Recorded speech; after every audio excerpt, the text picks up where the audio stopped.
Hey y'all, we are Tampa Bay Midwives, and today we are going to talk about Rhogam. Yeah, so let's get started.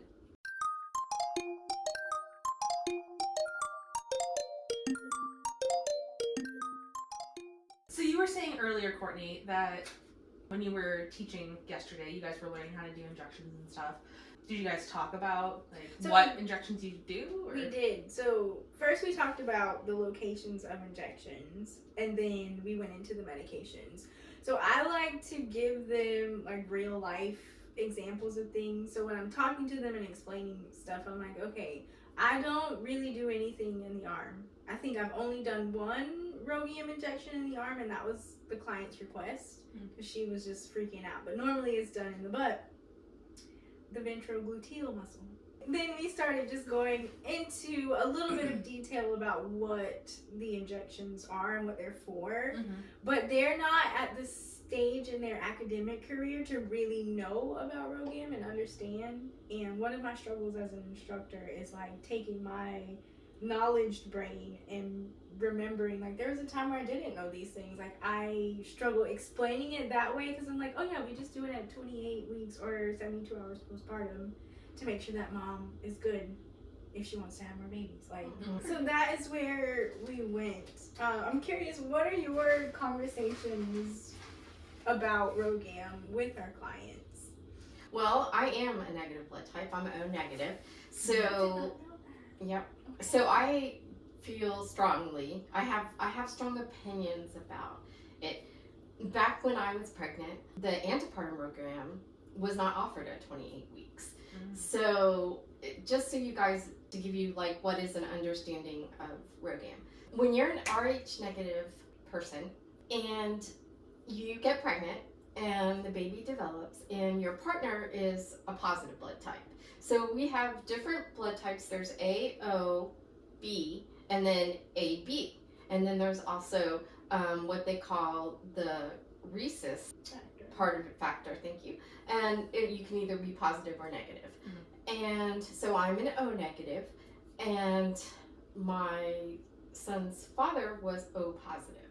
So what happens is that when the placenta breaks away, if our blood mixes, and so the baby's blood has positive antibodies and I have 0 antibodies. So as the placenta breaks away and is released, if our blood mixes, my body is going to view those antibodies as foreign invaders and it will attack it. You know, just like that's what our cells do. That's what our blood cells do. They attack the foreign invaders, they attack the bacteria and to, help you. So when that happens, now my body has told me that, okay, you have positive antibodies in your system. So if I was to get pregnant again and have a positive baby who has a positive blood factor, then it's a high probability that my body would view it as a foreign invader and thus attack it. And so it increases miscarriages, it increases hydrops fetalis, where the baby's head is fluid filled and the brain is fluid filled, and basically causes miscarriages or fetal demises. And for a long time back, years and years, they didn't know what caused miscarriages. A mom would lose a baby and they didn't know, and then they were able to connect this factor together that, hey, okay, this blood type, the father of the baby has this blood type, mother of the baby has this blood type, and they do not connect, they don't work together. So the person who developed Rhogam, they found that there was a way to block our bodies from fighting the antibodies. So then now the standard of care is to offer it at 28 weeks, to offer the Rhogam injection. So this is to protect the baby and mom. And this is really only in the event, like, if you're in an accident or some type of problem where the placenta could be detaching. Yes, something like that. Or if early in your pregnancy, maybe you had a subchorionic hemorrhage or something, something to do with the placenta compromise, if it compromises the placenta at all. And so they offer it, supposedly it lasts in your system for 12 weeks. So they offer it at 28 weeks because gestation is to 40 weeks. And therefore you're covered from 20 weeks on in the event you get into an accident or, you know, something happens, or maybe a placental abruption, whatever, and the blood mixes. So that's prophylactic. And then after the baby's born, they will, now they test the baby's blood type to see if the baby's positive or negative. Right. Obviously, if the baby's negative, you don't need to get Rhogam. If you're positive, if the baby's positive, then they're going to offer you Rhogam. For me, if you're in childbearing years, even if you think that you may not have another baby, that this is it, and unless you're doing something to permanently yourself know that you will not get pregnant, meaning getting your tubes tied, I recommend that moms get it, because I think that the pros outweigh the cons. No one ever wants to think like this, that, you know, oh, you know, I've had 3 babies and I'm 28, and no one thinks that anything will happen to their partner, but you don't know. You know, what if something does, and you know, 5 years later you meet someone and you want to have a baby, and you didn't get the Rhogam, and now it's a compromised fetus. I mean, I always recommend that moms study it. We have a great handout that we give that really goes into detail, which I did not go into because there's scientific terminology and stuff that I did not use. So I do recommend, I don't necessarily recommend it at 28 weeks, but I do recommend it at postpartum. Yeah, for sure. If the baby's positive blood type, or we just don't know. You know, if we don't get it back in time, which is a lot of the time.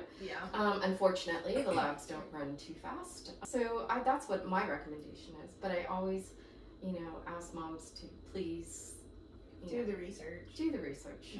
Because that's, my job is to give you all the information. Your job is to make the decision. Exactly. Yeah, so that's kind of the short and dirty version of Rhogam and negative blood types.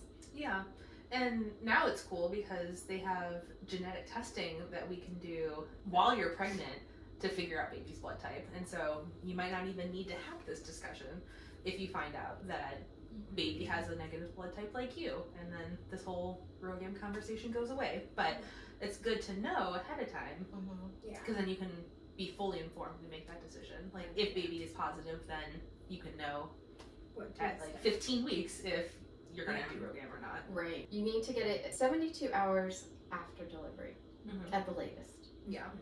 Yeah, so we usually do it at that first postpartum visit when we come to your house. We get to give you a nice injection. Come to your house with gifts. Yeah. I feel like the more we talk about this, I feel like I need to do better at presenting these topics to people. So what has been some of the pushback that you have received from it? The thing that I think that I've heard the most with people not wanting to do it is they don't want to accept it because it's a blood product. Yes. And I can understand that. But it's not like blood.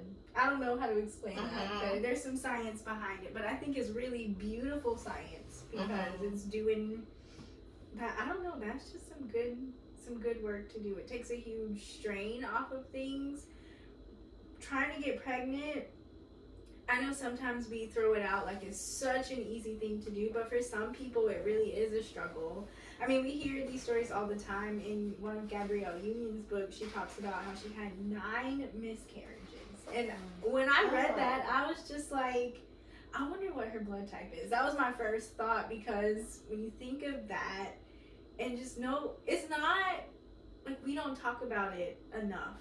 Because not everyone, the percentage of negative blood type, I don't think I've ever really looked at I think it's 15%.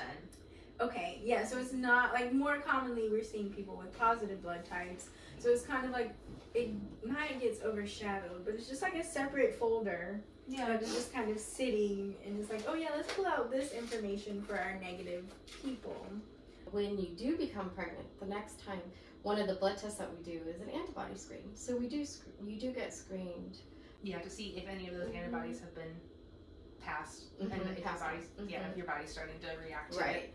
it. Right. So that's, like a second layer Yeah. to protect mom. One thing that I wanted to make note of is when we get the baby's blood type, we test that with blood from the baby's umbilical cord once it has been detached, or from the placenta or umbilical cord once it has been detached from baby. Because We're not doing blood draws on babies. I think Mike asked me that, and I was like, "Oh no, I don't do things to babies." But I mean, 5K is really, that's about it. But yeah, when I had to explain that to him, like, we take it from the umbilical cord or from the placenta. Like, we look for a nice vein, and that's how we get it to send it to the lab. We do have Eldon cards, Mm-hmm. which is where you do take a couple drops of the baby's blood, and you mix it, and it can tell you on the spot what the baby's blood type is. So even though an Eldon card isn't like 100% done properly, it's done pretty accurate, and I think I tested it with someone and it came back. Whereas we got the blood from the cord and then did the Eldon card. Yeah, that's true. I always forget about those. I keep them in my bag. I know. Yeah. So we have a couple of those, but most people, we just do the cord blood from the baby's umbilical cord. So all of that to just say that Rhogam is something that happens to people. Well, To some people. Some people need Rhogam Yeah. in their pregnancies due to their blood types. We support your option to not take it or to take it. We just want to make sure that you're making an informed decision. And if you have butt implants, you can get Rhogam. In case you're curious. Thanks for joining us. We'll see you next week for a new video. Bye.